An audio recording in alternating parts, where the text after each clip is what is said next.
Hi, everyone. Welcome to the future of electrification. My name is Barbara Veiga, and I work as a digital marketing specialist at LTQ Technologies. Before we start our session, I would like to show you how to submit your questions. We do have a Q&A tab at the top right of your screen. That's where you can submit all your questions. Note that all questions will be sent privately. This session is being recorded and will be available to watch on demand afterwards. With that said, I would like to introduce our speaker, Christine Moon, co-founder and CEO of BlueSpace.ai. She'll be talking today about universal perception in GPS denied position, enabling robust and resilient robots. Welcome, Christine, and please take it away. Thank you, Barbara. Hi, everyone. This is Christine Moon. Let me share my screen so I can walk you through what we do here at Blue Space. As Barbara introduced, we are enabling robots to go everywhere. And you might be thinking, don't they go everywhere already? Well, they do, but there's a lot of dependencies. So Blue Space is really about enabling robots to scale. And that's very important as you think about electrification, adoption everywhere, especially for the applications that we're going to talk about today. So, my co founder and I started this journey after coming out of another autonomous vehicle company called Drive AI, which was focused on road applications, really around robotaxi. And when that company became part of Apple, we decided to think about how do we make autonomy really be applicable to areas where it's much needed. So, this is where we're going to think about where is it really needed.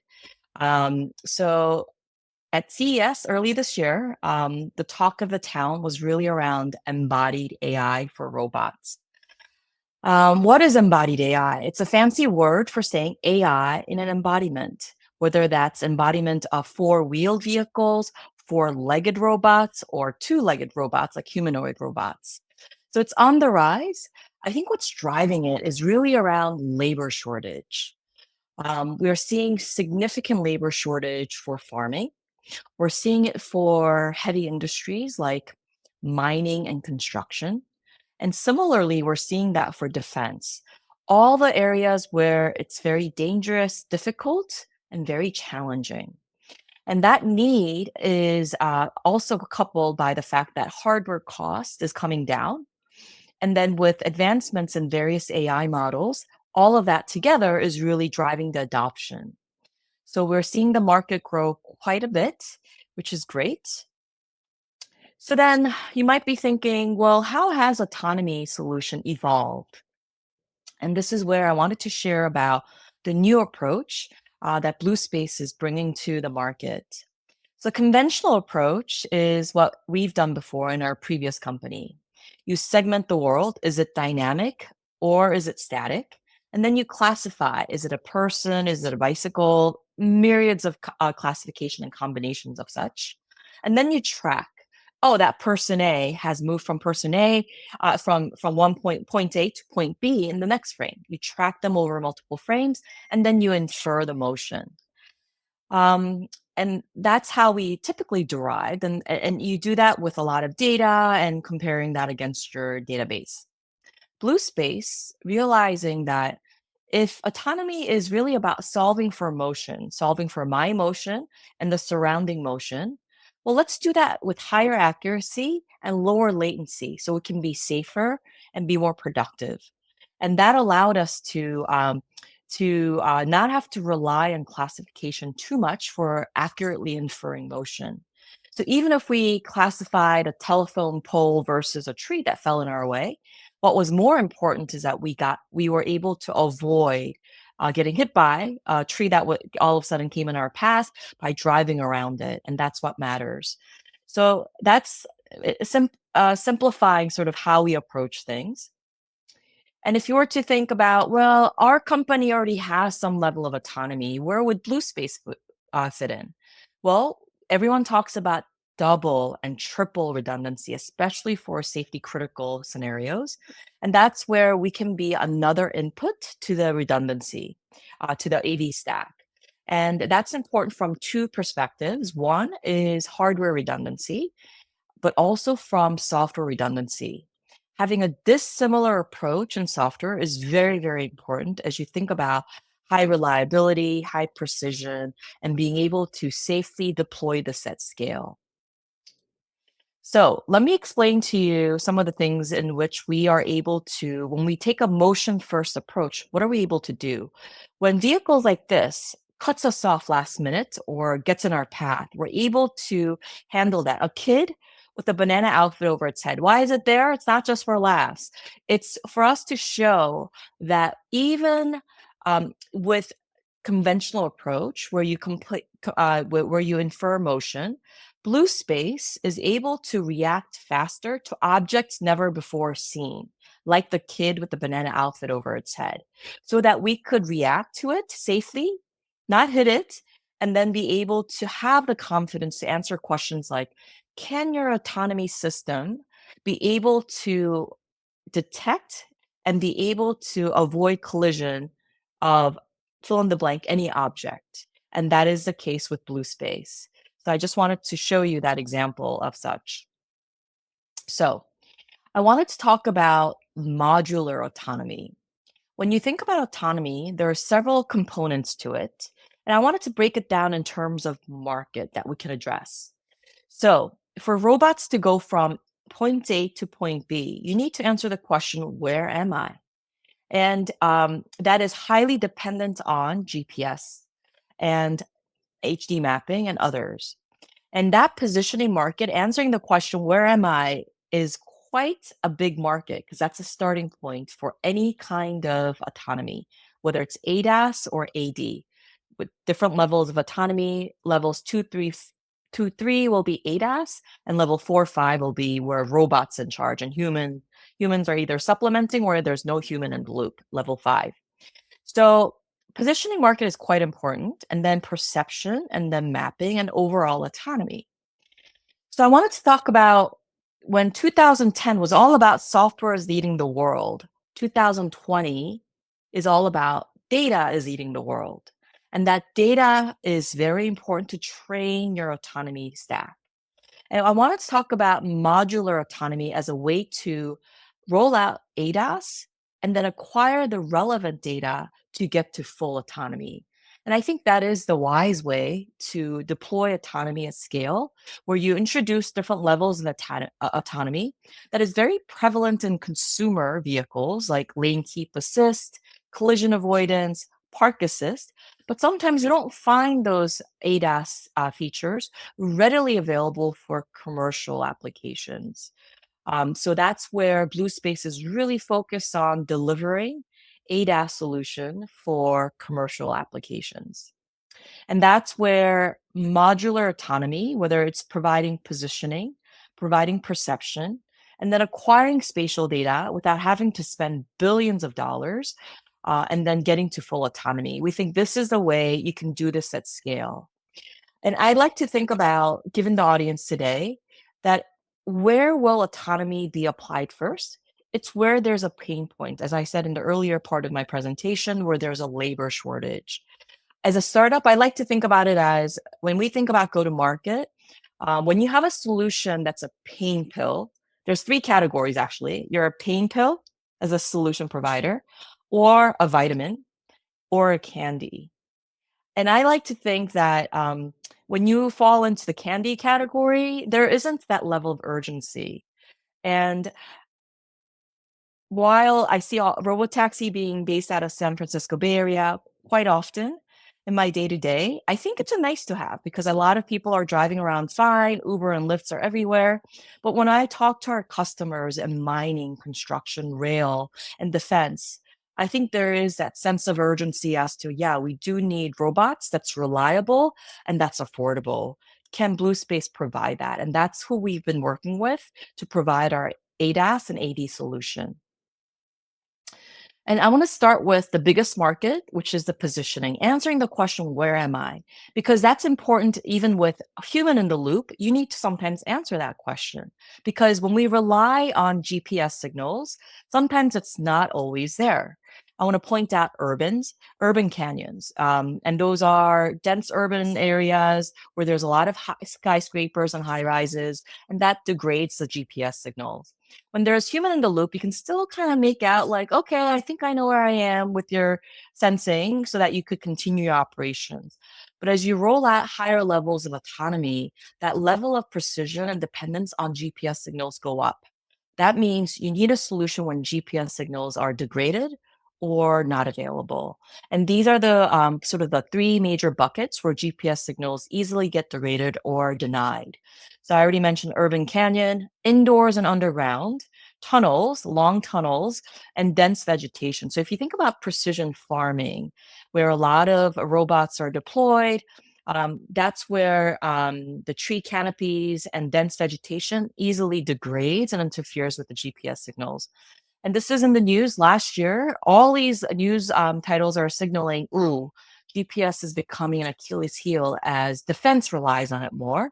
And mining would like to use it more. And open pit mining or underground mining, they're seeing GPS signal degradation. And that's where even RTK GPS, which is even more vulnerable than GPS, is not helping. And then solar storm actually interfered with GPS equipments in Australia, sort of messing up all these, farmer operations. So the solution is needed, the demand now for a better positioning and perception solution.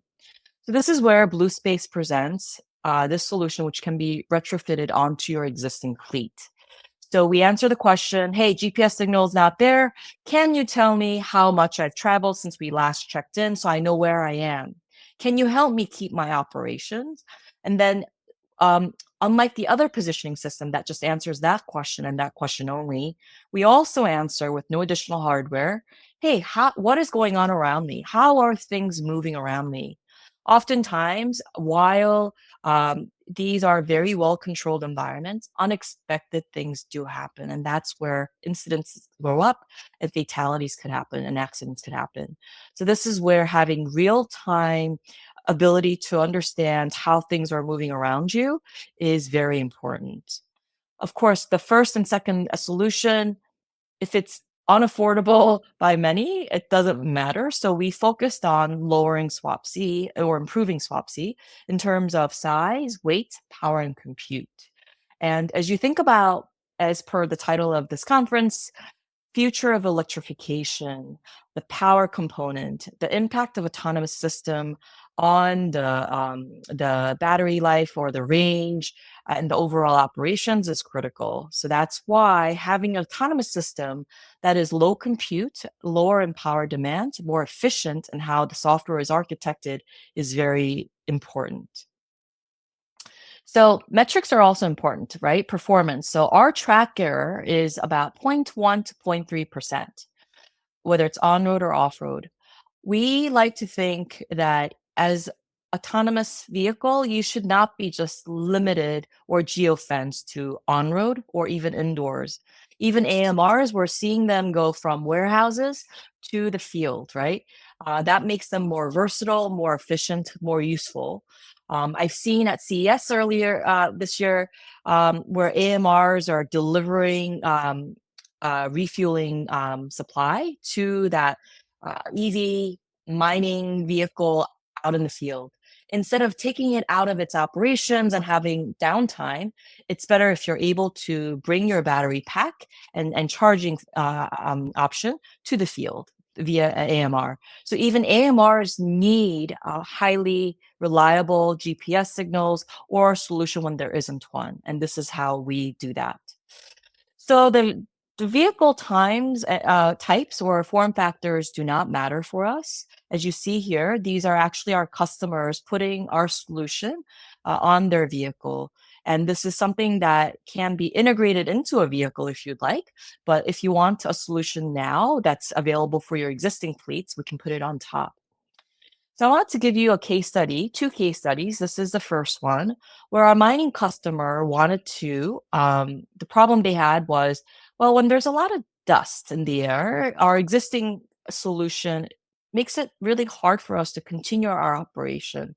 Blue space, can you help us with your ADAS solution, whether it's positioning and perception, so that they could be operating safely with high accuracy 24/7, 365 days a year. That's what robots are for. They don't get easily fatigued.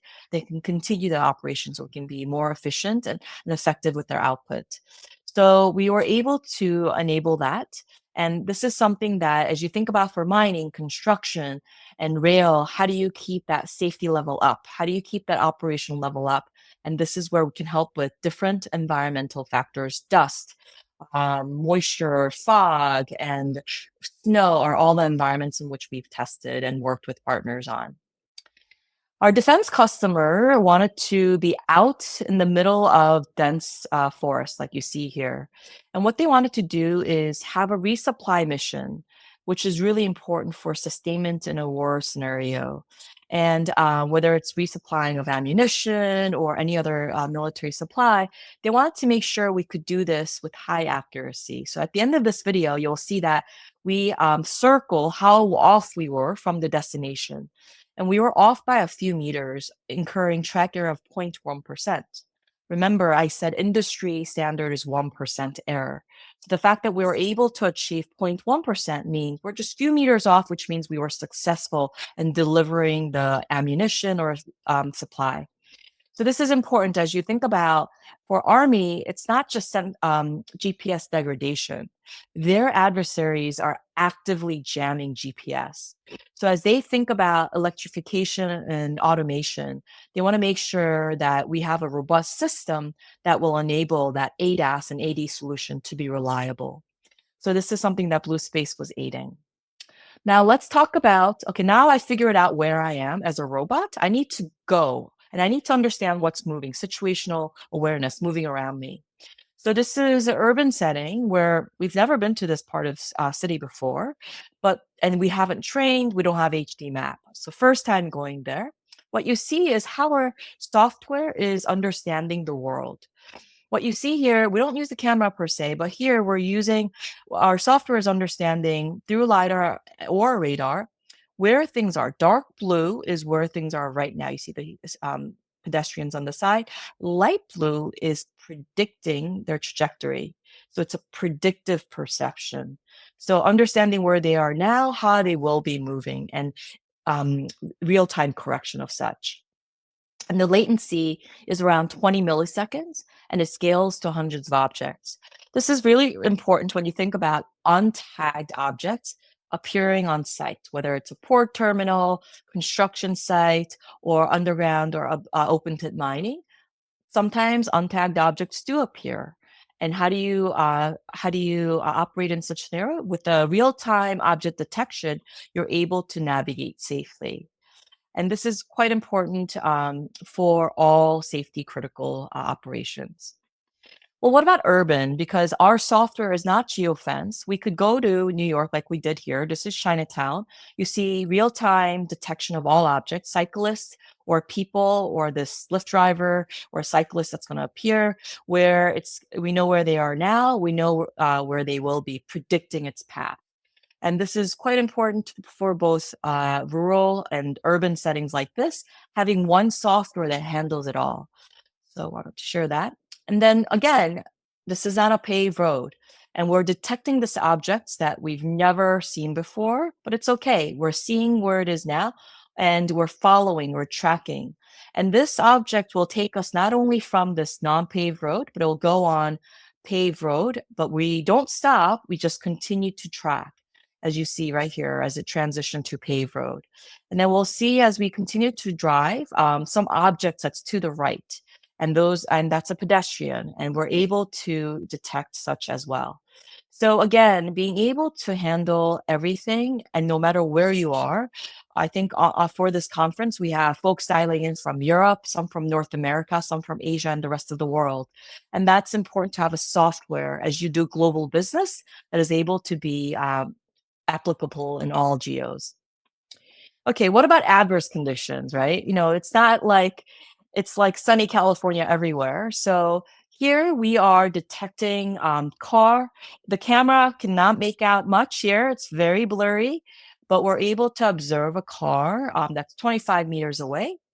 Well, what about farther than that? So 125-meter, again, not even detectable with the camera, but us being able to detect exactly how it's moving, the direction, and real-time detection of where it is.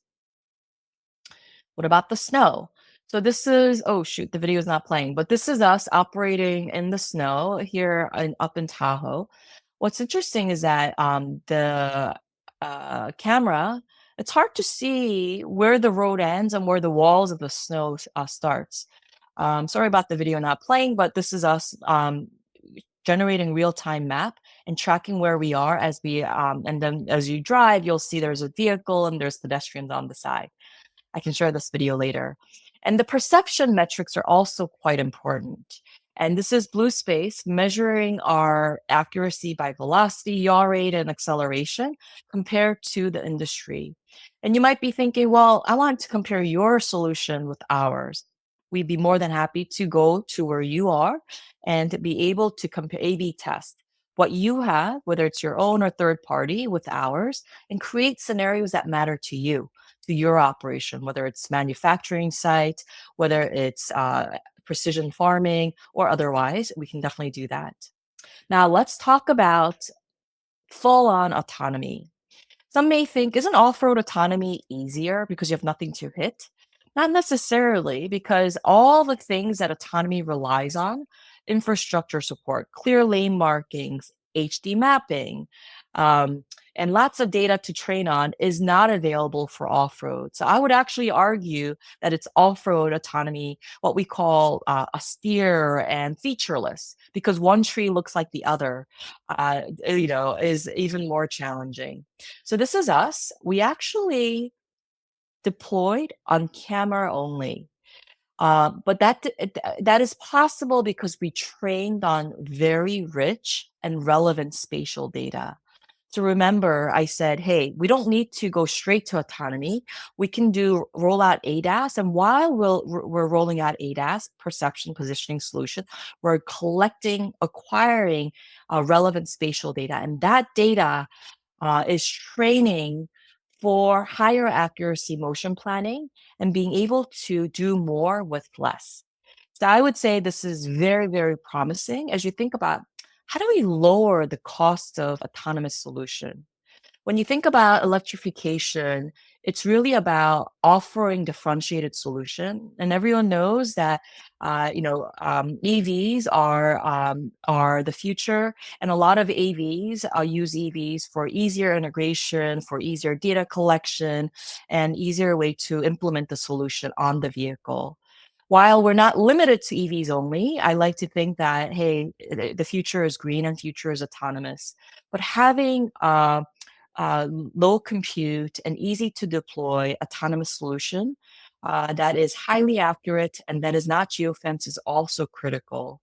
So as you think about how should I approach autonomous solution as we want to pair them with our EV solution is where you ask these questions. Are you resilient? How's your performance compromised or not compromised in various inclement weather conditions and various environments? And what's the overall cost of ownership? Because EVs are supposed to be effective like that, and so should autonomous solution. We have global patent portfolio, not only in the US, but in Asia and Europe. And this is where you have autonomy without limits. So I wanted to wrap up here and opening up for any questions that you may have. But thanks for joining me on this talk. Thank you so much, Christine. Thank you for sharing with us all this valuable information about all the solutions that Blue Space offers. It was very interesting. We do have some questions here from our audience. Okay, so the first one is, what's the best way to evaluate autonomy solution? Yeah. So I think the best is if you were able to say, hey, I understand autonomy, but hey, proof is in the pudding. So I would say have them show up and be able to be very transparent about, hey, is it one retrofittable to what we have? Can you come and test? We have our solution and we want to know how you would fare against what we would offer, and the things that we care about. What you may care about in your port terminal or in your manufacturing facilities or in your open pit mining or in your rail and forestry business might be quite different than others. So being able to create that scenario and test against the most challenging solution is what we would encourage. And ask questions like, hey, what's your total power consumption? What's your latency? Can you handle scenarios like XYZ? Uh, you know, um, when the traditional approach, if you were to go on YouTube and Google, kangaroo detection vehicle, some solutions went to Australia and then started to collect data on kangaroos, right? So there is that definitely that cost to deployment, cost in terms of time to deployment. Because your competitors might be faster to deploy and do it in a cost effective way. So you should compare everything holistically. One, in terms of performance, in terms of time and cost to deploy and maintain such system. So I would say all those things are very important as you evaluate who should, what are the different types of autonomous solutions that's appropriate for me, for our use cases. So I just wanted to share that with you. Thank you so much, Christine. We have another question here. Where would autonomy be applied first? Hmm. Yeah, I'm really glad that this conference is focused on commercial applications.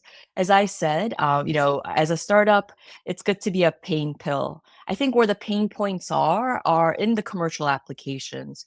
With aging societies, a lot of developed countries like Western Europe, parts of Asia. I think in the one of the panels I heard about some of the labor shortages faced in Japan, for example. Um, it's hard to find labor. A lot of the seasonal workers are flown in, flown out, housed somewhere. It's very expensive. We're seeing this in North America as well. A lot of the mining sites are in remote places where I would say a lot of the young folks aren't signing up to say, hey, I want to work there. I want to be in underground mining where I don't see sunlight for Mhm. the whole day. So I think that's the real reality that we're faced with. People want things right away. And there is definitely a growing demand for more robots, whether it's a small consumer robots or larger robots. But we do need operators right now, and those experienced and seasoned operators are on the decline. So then how can robots be helpful there? So it's not just a nice to have like candy or vitamin, it's a pain pill. We really need to address this. So I do think that heavy industries, mining, construction, and rail, and defense are the applications where robots are very much needed and useful. So I would urge that we all come together to provide a robust solution that is resilient, reliable, and also affordable. In the defense parlance, they use the term attritable. They use that especially for drones. In the Russia-Ukrainian conflict, they've seen that consumer drones were adopted for military purposes because they wanted it to be attritable, they wanted it to be extendable. Similarly, if the software is so much to maintain, it wouldn't be affordable. So I would say that having even a software that is not so cost prohibitive to develop and to maintain is critical without compromising the performance. So I think the audience would know best. And I would agree with the audience that, hey, commercial application would be the right place to start, coupled with electrification. Depending on government subsidy and regulation and policy, we're seeing that some are adopting it faster than others. But no doubt that electrification is happening. That's the right direction. And with that, people are looking for additional software to make it easier to maintain, make it easier to operate, and looking into the future, having autonomous solution would be the right direction. Thank you, Christine. One more question from our audience.